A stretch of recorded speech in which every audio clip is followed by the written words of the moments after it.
ನಾನು ಕೆಳಗೆ ಇಳಿಬೇಕಾದ್ರೆ ಒಬ್ಬರು she was struggling for climbing. ಅವ್ರು ಹತ್ತಾ ಇದ್ರು, ನಾವು ಇಳಿತಾ ಇದ್ವಿ. ಅವ್ರಿಗೆ ಹತ್ತಕ್ಕೆ ಆಗ್ತಾ ಇರಲಿಲ್ಲ. ಒಂದು 2 ಮಿನಿಟ್ಸಲ್ಲೇ ಕೊಲ್ಯಾಪ್ಸ್ ಆದರು, ಕೂತ್ಕೊಂಡ್ರು. ಅಲ್ಲಿ ಸ್ಪೆಷಲಿ ಒನ್ ಪಾಯಿಂಟಲ್ಲಿ ಲೇಡಿ ಸ್ಮೈಲಿಂಗ್ ಅಂತ, that's a very touristy kind of attraction, a dead body where she has a smile on a face. You won't believe it. ಹೋಗೋಕ್ಕೂ ಮುಂಚೆ ಒಂದು ಬುಕ್ಕಲ್ಲಿ ಎಲ್ಲ ಡೀಟೇಲ್ಸು ಬರೆದಿಟ್ಬಿಟ್ಟು ಒಂದು ಲೆಟ್ರ್ ಕೂಡ ಬರೆದಿಟ್ಟಿದ್ದೆ. ಗಾಡ್ ಫಾರ್ ಬಿಟ್ ಏನಾದರೂ ಆಯಿತು, ನಾನು ವಾಪಸ್ ಬರಲಿಲ್ಲ ಅಂತಂದರೆ, this is very have to look for all the details. At the age of 53 ನೀವೊಂದು ದೊಡ್ಡ ಅಚೀವ್ಮೆಂಟ್ ಮಾಡಿದ್ದೀರಾ. When it comes to fitness ಅಂತ ಹೇಳಿದಾಗ many may get inspired. So ಅವ್ರು ಹೇಗೆ ಪ್ರಿಪೇರ್ ಆಗಬೇಕು in all these aspects, mental stability and also financial stability? What you have to say on that? Financial ಬಂದರೆ Everest expedition is very very expensive. ನಾವು $11,000 $10,000 Nepal ಗೌರ್ಮೆಂಟ್ಗೆ permit ಆಗಿ ಕಟ್ಟಬೇಕು. ಹೋಗಿ ಬರ್ತೀನಿ ಈಗ ನಿಂತ್ಕೊಂಡ್ರು ನನಗೆ it's emotional, but that is the truth. You may not come back. You never know. Yeah.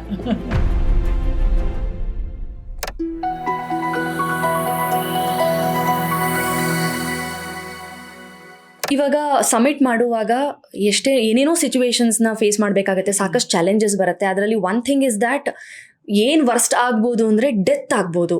And ಅದನ್ನು ಅಲ್ಲಿ ನಾವು ನೋಡುವಾಗೆ ನ್ಯಾಚುರಲ್ ಆಗಿ ಇಲ್ಲಾದಾಗ ಏನೇನು ಮಾಡ್ತೀವಿ ಆ ಥರ ಮಾಡೋಕ್ಕಾಗೋದಿಲ್ಲ, because that is not such supportive place. So ನೀವು ಹೋಗುವಾಗ ಬಾಡೀಸ್ ಎಲ್ಲ ಡೆಡ್ ಬಾಡೀಸ್ನ ಟಿಪಿಕಲಿ ನೋಡ್ತೀರಾ. ಸೊ ನಿಮಗೆ ಬೇಸ್ ಕ್ಯಾಂಪಲ್ಲಿ ಟ್ರೈನಿಂಗ್ ಮಾಡುವಾಗ ಈ ಥರ ಯಾವೆಲ್ಲ ವರ್ಸ್ಟ್ ಸಿಚುವೇಶನ್ಗೆ ಹೇಗೆ ಟ್ರೈನ್ ಮಾಡಿರ್ತಾರೆ? What you feel when you see a dead body? Actually personally ನನಗೆ ಏನು ಅನಿಸಲ್ಲ, ಬಿಕಾಸ್ ನಾವು ಮೆಡಿಕಲ್ ಓದಬೇಕಾದ್ರೆ ಡೆಡ್ ಬಾಡೀಸ್ ಮೇಲೆ ಕಲಿತೀವಿ, ಡೈಸೆಕ್ಷನ್ ಮಾಡ್ತೀವಿ, ಕ್ಯಾಡವರ್ಸ್ ಮೇಲೆ ಕೆಲಸ ಮಾಡ್ತೀವಿ. ಆ್ಯಂಡ್ ಪರ್ಸ್ನಲ್ ಫಿಯರ್ ಅಂತ ಇಲ್ಲ ನನಗೆ. ಸೊ ನಮ್ಗೆ ಹೇಳಿರ್ತಾರೆ ಈ ಥರ ಸಿಗಬಹುದು. So mentally you are definitely prepared, okay on the way ಸಿಗಬಹುದು ಅಂತ. But my luck or good luck, I don't know, ಒಂದು ಡೆಡ್ ಬಾಡೀಸು ನನಗೆ ಕಾಣಲಿಲ್ಲ. ಸ್ನೋ ಬರ್ತಾ ಇತ್ತು, ಸ್ನೋ ಕವರ್ಡ್ ಇತ್ತು. ಬಟ್ ಆಮೇಲೆ ಕೆಳಗೆ ಬಂದಮೇಲೆ ನಮ್ಮ ಶರ್ಪ ಹೇಳಿದ್ರು, ಅಲ್ಲಿತ್ತು ನೋಡಿದ್ರ, ಇಲ್ಲಿತ್ತು ನೋಡಿದ್ರ, ಹತ್ತುವಾಗ ತೋರಿಸ್ಲಿಲ್ಲ. ಸೊ ನಮ್ಮ ಶರ್ಪಾಗಳು ನಮ್ಮ ಮುಂದೆ ಇರ್ತಾರೆ, they try not to show it to us. ನಮ್ಮ focus will be on climbing. ನಮ್ಮ ಒಂದೊಂದು ಫುಟ್ ಮೇಲೂ ಇರುತ್ತೆ. ಓಕೆ, ನಿಮಗಾಗಿಲ್ಲ, ನಿಮಗೆ ಧೈರ್ಯ ಇದೆ ಬಿಕಾಸ್ ನಿಮ್ಮ ಮೆಡಿಕಲ್ ಬ್ಯಾಕ್ ಗ್ರೌಂಡ್ ಅಲ್ಲಿ ಇದ್ರಿ, ನಿಮಗೆ ಎಕ್ಸ್ಪೀರಿಯನ್ಸ್ ಇತ್ತು.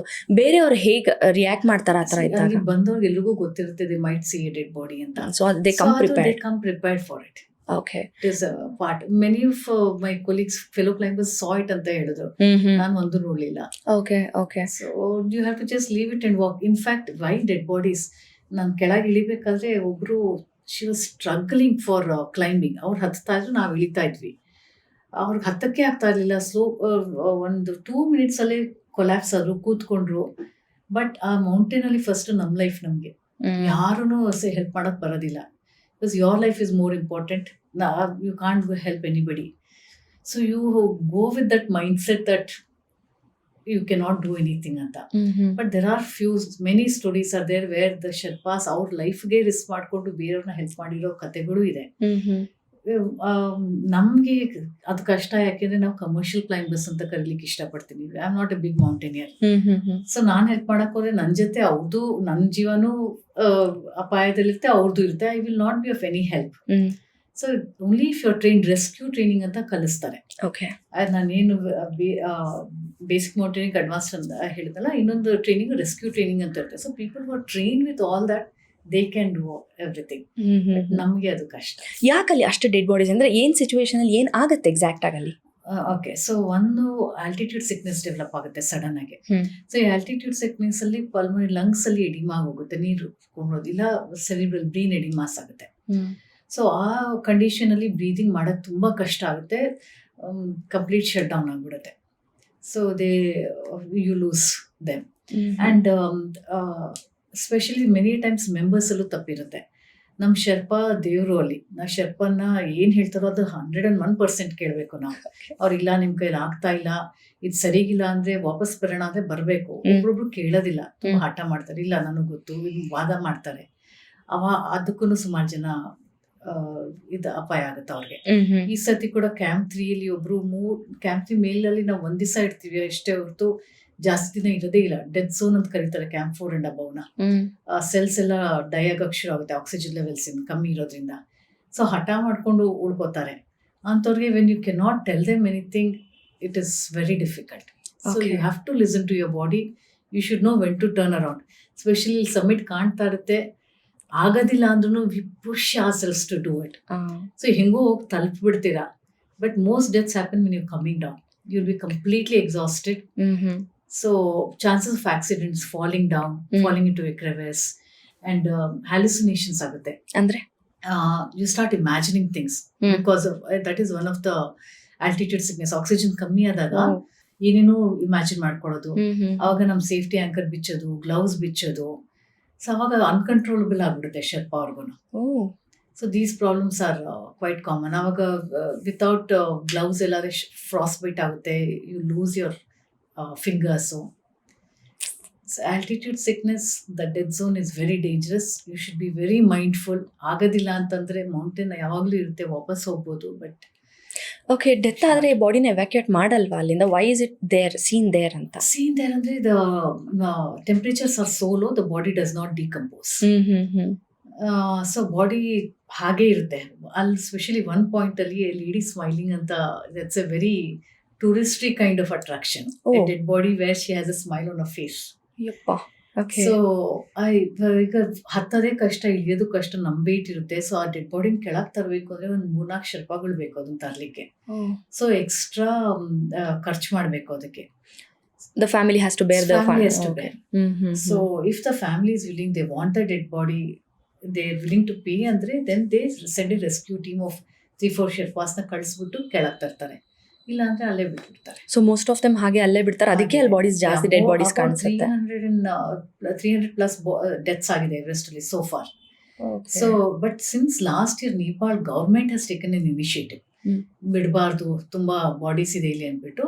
ದೇ ಹ್ಯಾವ್ ಎಷ್ಟೊಂದು ಪರ್ಮಿಟ್ ಕಲೆಕ್ಟ್ ಮಾಡ್ತಾರೆ. They have funded this and they started to evacuate. So ಇವಾಗ ಸ್ವಲ್ಪ ಕಮ್ಮಿ ಬಾಡೀಸ್ ಇದೆ. Okay okay.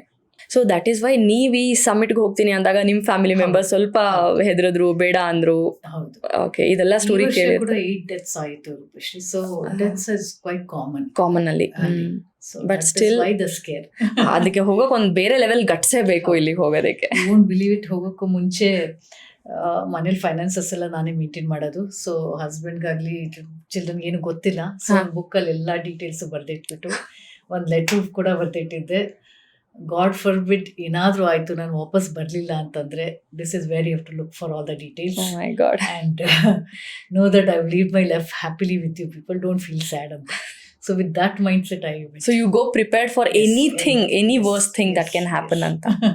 But hats off, ಆ ಒಂದು ಗಟ್ ಫೀಲಿಂಗ್ ಇದೆಯಲ್ಲ, ಆ ಒಂದು ಗಟ್ಸ್ ಇದೆಯಲ್ಲ, ಹೋಗಿ ಬರ್ತೀನಿ ಅಂತ ಈಗ ನಿಂತ್ಕೊಂಡು ನಂಗೆ it's emotional. But that is the truth. You may not come back. You never know. Yeah. Okay, ನಿಮ್ಮ ಜೊತೆಗಿದ್ದ ಬೇರೆ ಫೀಮೇಲ್ಸ್ ಎಲ್ಲ ಹೇಗೆ ಫೀಲ್ ಮಾಡ್ತಾ ಇದ್ದಾರೆ, ಅಂದ್ರೆ ಅವ್ರಿಗೇನು ಚಾಲೆಂಜಸ್ ಇರ್ತಾ ಇತ್ತು ಅಂತ? ಅಂಡ್ ಐ ಥಿಂಕ್ 2 months ಅಂದಾಗ ಎಲ್ಲೋ ಒಂದ್ ಕಡೆ ಆ ಪೀರಿಯಡ್ ಸೈಕಲ್ ಕೂಡ ಬರುತ್ತೆ for the female. So how will they manage? So it's just normal thing. Yes, you don't have to manage differently. Okay, so ಎಲ್ಲರೂ ಆ ಮೈಂಡ್ ಸೆಟ್ ಅಲ್ಲೇ ಇರ್ತಾರ? ಹೌದು ಹೌದು, they have to come with that mindset. So actually ಇದೊಂದು mental health ನ training ಕೂಡ ಈ ತರ ಒಂದು ಆಕ್ಟಿವಿಟೀಸ್ ಇಂದ ಆಗೋಗುತ್ತಲ್ವಾ? ಹೌದು.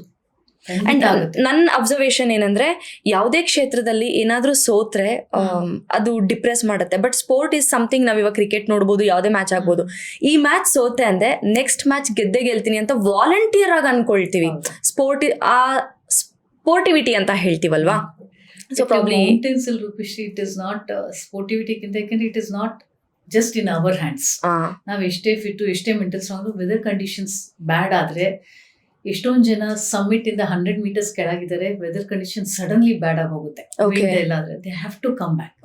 It is life versus nature. Correct. So mountains ಅಲ್ಲಿ it's very very risky to push your levels. You should know when to turn back. That is very important. ಆ ಜಿದ್ದನ್ನ ತೋರ್ಸ್ಲಿಕ್ಕೆ ಆಗಲ್ಲ ಮೌಂಟೇನ್ಸ್ ಅಲ್ಲಿ. ನೀವ 2 ತಿಂಗಳು ಹೋದಾಗ ಮನೆಗೆ ಕಾಂಟ್ಯಾಕ್ಟ್ ಮಾಡಕ್ಕೆ ಎಷ್ಟು ದಿನಕ್ಕೊಂದ್ಸತಿ ಕಾಂಟ್ಯಾಕ್ಟ್ ಮಾಡ್ತಿದ್ರಿ?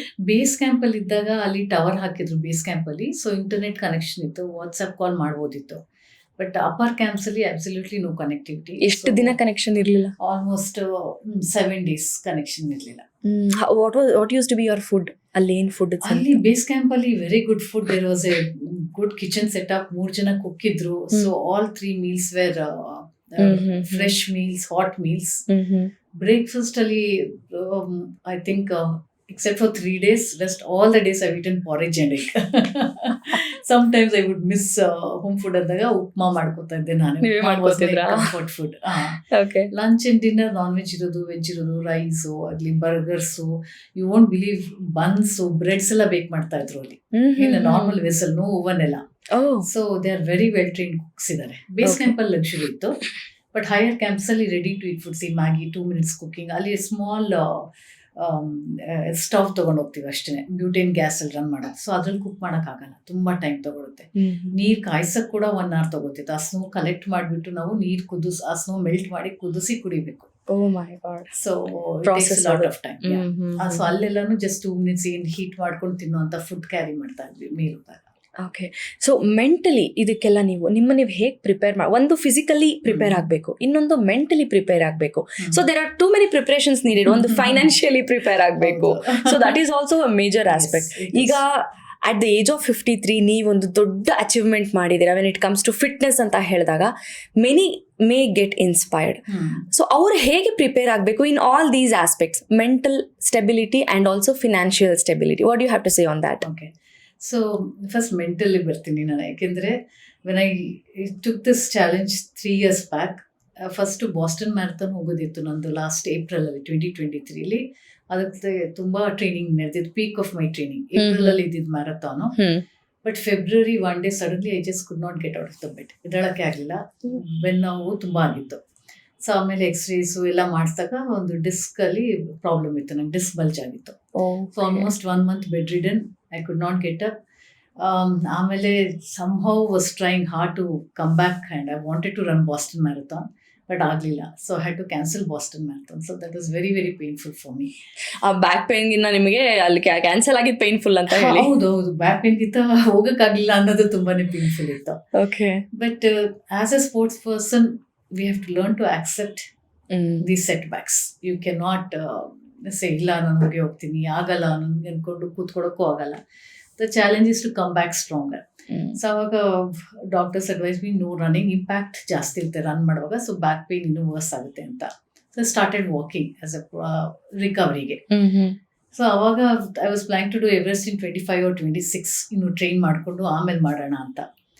ಬಟ್ ಇದು ಯಾವಾಗ ರನ್ನಿಂಗ್ ಆಗಲಿಲ್ವೋ, I started concentrating on walking, weights ಹಾಕೊಂಡು ನಡೆಯಕ್ಕೆ ಶುರು ಮಾಡಿದೆ. ಎಲ್ಲ all possible training I started for Everest. I was strong enough ಅವಾಗ. ಬಟ್ ನಿಗಲ್ಸಿತ್ತು ಬ್ಯಾಕಲ್ಲಿ, ಅಲ್ಲಿ ಹತ್ತುವಾಗಲೂ ಸ್ವಲ್ಪ ನಿಗಲ್ಸಿತ್ತು. ಬಟ್ ಆ ನಿಗಲ್ಸ್ ಹೇಗಿತ್ತು ಅಂದರೆ ಇಲ್ಲ ಆಗದೇ ಇಲ್ಲ ಆ ಥರ ಇರಲಿಲ್ಲ. Okay. So I had to push ಆ pain behind my back. So mental strength was very huge ಅವಾಗ. I had to keep myself strong and going. Only I was praying God that don't make me incapable, ಅಂದರೆ ಎದಳಕ್ಕೆ ಆಗಲ್ಲ ಆ ಥರ problems ಕೊಡಬೇಡ, rest I will manage. That was my prayer. ಅಷ್ಟನ್ನು ನೋಡ್ಕೊಳ್ಳಿ ಸಾಕು, ಮಿಕ್ಕಿದ್ದು. So mental strength from that, just 1 year back with that problem, I came submitted the Everest this year. Yappa.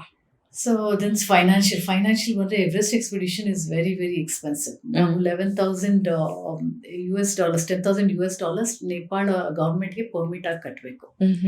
So ಅದು ಬಿಟ್ಟು ಬೇರೆ ಎಕ್ಸ್ಪೆನ್ಸಸ್ಸು, ಶೆರ್ಪಾ ಕೊಡೋದಾಗಲಿ, ನಮ್ಮ ಎಲ್ಲ ಅರೇಂಜ್ಮೆಂಟ್ಸ್ಗಾಗಲಿ ಮಿನಿಮಮ್ ಅಂದರೆ 26 lakhs ಆಗುತ್ತೆ. Okay. Maximum it goes up to 1 crore depending on ನಿಮ್ಗೆ ಎಷ್ಟು ಮಾಡ್ತೀರಾ, 2 star 3 star 5 star ಹೋಟೆಲ್ಸ್ ತರ. ಸೊ ಅದಕ್ಕೆ ರೆಡಿ ಆಗ್ಬೇಕು ಅಂದ್ರೆ ಇವಾಗ ನಂದು ಏನ್ ಸೇವಿಂಗ್ಸ್ ಅಂತ ಇಟ್ಕೊಂಡಿದ್ನೋ, I thought I should use it for pursuing my passion. Seriously ಎಲ್ಲರೂ ಏನಾದ್ರೂ ಸೇವಿಂಗ್ಸ್ ಇಟ್ಕೊಂಡಿದ್ರೆ, ಅದರಲ್ಲೂ ಹೆಣ್ಮಕ್ಳು, ಸೊ ಟಿಪಿಕಲ್ ಒಂದು ಮೆಂಟಾಲಿಟಿ ಅಂದ್ರೆ ಏನಾದ್ರೂ ಒಂದು ಕಾರ್ ಬೈ ಮಾಡೋಣ, ಜ್ಯುವೆಲ್ರಿ ಬೈ ಮಾಡೋಣ, ಒಂದು ಬಿಗ್ ಹೌಸ್, ಒಂದು ಫಾರ್ಮ್ ಹೌಸ್, ಅಷ್ಟೇ ಜೀವನ ಅಂತ ಅನ್ಕೊಂಡಿರುವಾಗ ನಮಗೋಸ್ಕರ ಬದುಕೋದಿದೆಯಲ್ಲ, this is out of that. ಎಲ್ಲೋ ಒಂದ್ ಕಡೆ ನೀವ್ ಹೇಳ್ದಾಗ ಅನ್ಸಿದ್ದು. ಸೊ ನಿಮ್ಮೆಲ್ಲಾ ಸೇವಿಂಗ್ಸ್ ಅದಕ್ಕೆ ಹಾಕಿದ್ರಾ? ಬೇಸಿಕ್ ಲಿವಿಂಗ್ಗೆ ಏನ್ ಬೇಕೋ ಅದು ಇದ್ಬಿಟ್ಟು ಎಕ್ಸ್ಟ್ರಾ ಮನಿ ಇದ್ರೆ ಡೆಫಿನೆಟ್ಲಿ ಐ ಥಿಂಕ್ ನಮ್ಮ ಪ್ಯಾಷನ್ ಫಾಲೋ ಮಾಡೋಕ್ಕೆ ಯೂಸ್ ಮಾಡೋದು it's very very worth it. You never get back this time or fitness to do it again. ದುಡ್ಡು ಯಾವಾಗ್ಲಾದ್ರೂ ದುಡಿಬೋದು. You will be surprise to hear ಎಷ್ಟೊಂದು ಜನ ಎಷ್ಟು ಹುಚ್ಚು ಅಂದರೆ ಮನೇಲಿ ಆಡ ಇಟ್ಬಿಟ್ಟು ಲೋನ್ಸ್ ತೊಗೊಂಡು ಹತ್ತಿದ್ದಾರೆ. I have met people like that. And ಇನ್ನೆಷ್ಟು ಜನ ಕ್ರೌಡ್ ಫಂಡಿಂಗಿಗೆ ಹೋಗ್ತಾರೆ, ಸ್ಪಾನ್ಸರ್ಸ್ಗೆ ಹೋಗ್ತಾರೆ. So lot of people but ಅದ್ರಲ್ಲಿ ಒಂದು ಅರ್ಜಿ ಇರುತ್ತೆ, ಒಂದು ಸ್ಪಾರ್ಕ್ ಇರುತ್ತೆ, ನಾನು ಅದನ್ನ ಮಾಡಲೇಬೇಕು ಅನ್ನೋದೊಂದು. ಎಸ್, ಡೆಫಿನೆಟ್ಲಿ ಬಾಸ್ಟನ್ ಮ್ಯಾರಥಾನ್ ಮಾಡಬೇಕು ಅಂತ ಇದೆ. What is the highlights of it? Highlights ಅಂದ್ರೆ Boston marathon is 42.2 kilometers. Happens in Boston, USA ಅಲ್ಲಿ. April 2nd ಮಂಡೇ ಆಗುತ್ತೆ ಎವ್ರಿ ಇಯರ್. ಸೊ ಇದು it's the oldest marathon in the world, toughest marathon in the world. Course wise up and down ಇದೆ. Weather conditions are very hard. Suddenly it might rain, snow, so you unpredictable weathers. Okay. And it's mecca of marathons. So everybody, a runner wants to run a Boston Marathon. It's ultimate in marathon running. Okay. So ಇದು run ಮಾಡಬೇಕು ಅಂತಂದ್ರೆ you have to have qualify to run the. ಅಂದ್ರೆ ಇಲ್ಲಿ ಒಂದು 4-5 races ಇದೆ. ಮುಂಬೈ ಆಗಿರ್ಬೋದು, Delhi or Bangalore, recognised by the athletic federation. ಅಲ್ಲಿ ನಾವು ಮ್ಯಾರಥಾನ್ ಓಡ್ಬಿಟ್ಟು ನಮ್ ಟೈಮ್ ಕ್ವಾಲಿಫೈಯಿಂಗ್ ಇರಬೇಕು. ಅಂದ್ರೆ ಅಲ್ಲಿ ಒಂದು ಟೈಮ್ ಲೈನ್ ಇರುತ್ತೆ. ಹೌದು, ಎವ್ರಿ ಏಜ್ ಗ್ರೂಪ್ಗೆ ಒಂದು ಟೈಮ್ ಲೈನ್ ಕೊಟ್ಟಿರ್ತಾರೆ. ಈಗ ನಾನು 50 to 55 ಬರ್ತೀನಿ, ನನಗೆ cut off age is 3 hours 55 minutes. So I have to finish the marathon in 3 hours 55. Only then ಅದು ಕ್ವಾಲಿಫೈ ಆದ್ರೆ ನಾವು ಅಪ್ಲೈ ಮಾಡ್ಬೋದು. ಅಪ್ಲೈ ಮಾಡಿ ಅಲ್ಲಿ ಸೆಲೆಕ್ಟ್ ಆದ್ಮೇಲೆ ವಿ ಕ್ಯಾನ್ ರನ್. ಸೊ ಅದು ಮಾಡ್ಬೇಕು ಅಂತ ತುಂಬಾ ಆಸೆ ಇದೆ, ನೋಡೋಣ. ನಂಗೆ ಅನ್ಸಿದೆ ಏನ್ ಗೊತ್ತಾ, 3 hours ಮ್ಯಾರಥಾನ್ ಮಾಡಬೇಕು ಅಂತಂದ್ರೆ ಆ ಎಂಡ್ಯೂರೆನ್ಸ್ ಬೇಕಲ್ವಾ ದೇಹಕ್ಕೆ. ಸೊ ಏನೇ ನಾವು ಮೆಂಟಲಿ ನಾನು ಯಂಗ್ ಅನ್ಕೊಳ್ತೀನಿ, ಸ್ಟ್ರಾಂಗ್ ಅನ್ಕೊಳ್ತೀನಿ, ಬಟ್ ದೇಹಕ್ಕೆ ಅಥವಾ ಆರ್ಗನ್ಸ್ ಫಂಕ್ಷನಿಂಗ್ಗೆ ಒಂದು ವಯಸ್ಸು, ಒಂದು ಏಜಿಂಗ್ ಅಂತ ಆಗತ್ತಲ್ವಾ. ನಿಮ್ಗೆ ಏನ್ ಅನ್ಸುತ್ತೆ, ಅದಕ್ಕೆ ಏಜ್ ಆಗೋದಿಲ್ವಾ? ಹಂಗಿದ್ರೆ ನಾವು ಮೆಂಟಲಿ ನಾವು ಸ್ಟ್ರಾಂಗ್ ಅನ್ಕೊಂಡ್ಬಿಟ್ರೆ ಬಾಡಿಗೆ ಏಜ್ ಆಗಲ್ವಾ? ಖಂಡಿತ ಅಲ್ಲ, ಅದು ನಮ್ಮ ಟ್ರೈನಿಂಗ್ ಮೇಲೆ ಡಿಪೆಂಡ್ ಆಗುತ್ತೆ. ಈಗ ಟ್ರೈನಿಂಗು, ಇವಾಗ ನಾನು 1 ವರ್ಷದಿಂದ ಓಡಿಲ್ಲ, ಸಡನ್ಲಿ ನಾನು ಮ್ಯಾರಥಾನ್ ಓಡೋಕೆ ಸಾಧ್ಯನೇ ಇಲ್ಲ. Definitely end up in injury. So again have to go back to basics. 5 kilometers ಇಂದ ಶುರು ಮಾಡ್ಕೋಬೇಕು ನಾನು. ಸೊ ಅದನ್ನ ಸ್ಲೋಲಿ ಡೆವಲಪ್ ಮಾಡ್ತಾ ಹೋಗಿ. There is science behind training. ಸುಮ್ಮನೆ ಟ್ರೈನ್ ಮಾಡೋದಿಲ್ಲ. ಸೊ ಇಷ್ಟು ಪರ್ಸೆಂಟೇಜ್ ಇನ್ಕ್ರೀಸ್ ಮಾಡ್ಕೋಬೇಕು ವೀಕ್ಲಿ. ಯಾವ ತರ ರನ್ಸ್ ಮಾಡ್ಬೇಕು, ರನ್ಸ್ ಅಲ್ಲೂ ಡಿಫ್ರೆಂಟ್ ರನ್ಸ್ ಇರುತ್ತೆ. ಫಾಸ್ಟ್ ವರ್ಕೌಟ್ಸ್ ಮಾಡ್ತೀವಿ, ಲಾಂಗ್ ರನ್ನಿಂಗ್ ಮಾಡ್ತೀವಿ. ಸೊ ಅದನ್ನೆಲ್ಲ ಇನ್ಕಾರ್ಪೊರೇಟ್ ಮಾಡಿಬಿಟ್ಟು ಟ್ರೈನಿಂಗ್ ಮಾಡಿಕೊಂಡ್ರೆ ಒಂದು ಹಂತಕ್ಕೆ ಸ್ಟ್ರೆಂತ್ ಟ್ರೈನಿಂಗ್ ಮಾಡಬೇಕು. ಇಲ್ಲದೆ ನೀಸ್ ಇದಾಗುತ್ತೆ. ಸೊ ಅದು ಬಿಟ್ಟು some bodies are weak, they are not made for running. Right. So ಅದನ್ನು ಅಂಡರ್ಸ್ಟ್ಯಾಂಡ್ ಮಾಡ್ಕೋಬೇಕು. Luckily I am okay with running, but because of back issue now I have to restart again.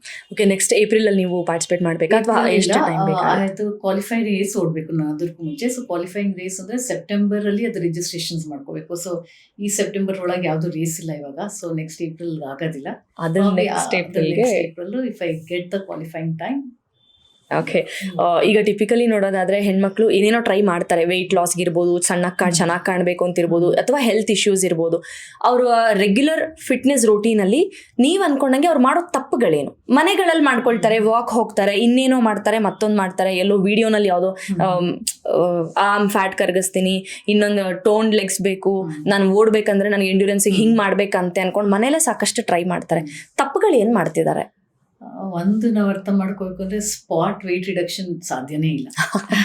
ಬರೀ ಹೊಟ್ಟೆ ಅಲ್ಲಾಡ್ಬೇಕು ಅಲ್ಲ. ಅಂದ್ರೆ ಇವಾಗ ನನ್ ಆರ್ಮ್ಸ್ ದಪ್ಪ ಇದೆ ಅಂತಂದ್ರೆ ಅದನ್ನ ಮಾತ್ರ ರಿಡ್ಯೂಸ್ ಮಾಡಬೇಕು ಅಂದ್ರೆ ಅದು ಖಂಡಿತ ಸಾಧ್ಯ ಇಲ್ಲ. ಓವರ್ ಆಲ್ ವೆಯ್ಟ್ ರಿಡಕ್ಷನ್ ಮಾಡಿದಾಗ್ಲೇನೆ ನಿಮ್ಗೆ ಎಲ್ಲಾ ಕಡೆನೂ ಯೂಸ್ ಆಗೋದು.